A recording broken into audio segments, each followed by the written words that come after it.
So what I wanted to say manze, wase, me I need your support. Nahitaji kukuwa na studio yangu. Nimekuwa nikiwork na studio zingine ile ya kulipa studio time na nimekuwa limited. Juu pia mi niko na wasanii na nahitaji Magic Empire irudi so that nisaini wasanii wangu, ni wasupport, wajulikane, turudi kwa game vizuri manze.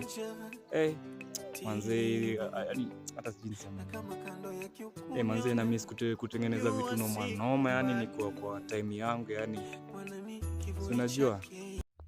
I know you have seen that video of Magic Enga. Anaomba usaidizi kwa Wakenya wamsaidie, anaomba wamchangie, but I have something to add about it.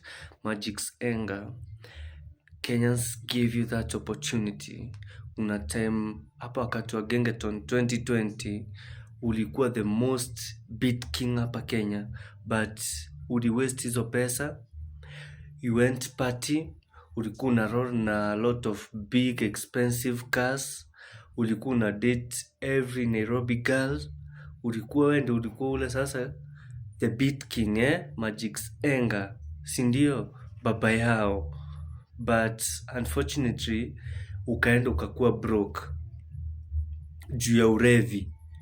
Kazi ilikuwa ni kulewa, kazi ilikuwa ni kuroll na madem, kazi ilikuwa ni kuroll na mabika, kuwaste dough, party after party.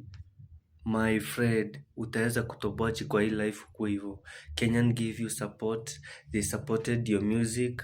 Kuna time studio yako ilikuwa inakuja watu wengi, ilikuwa inakuja a lot of artists, tulikuwa na warekodia from biggest artist here in Kenya. Kutoka ukatoa wasanii wengi wakina Otile Brown, kama si watu ungewajua, but Beat King ulipoteza nyota yako kitambo, if I have to say.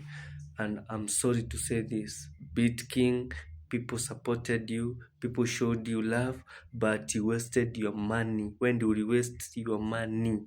Going party, flexing with a lot of expensive car, beautiful girls of the town, when unataka kuwa topic of the town, but unfortunately you went broke.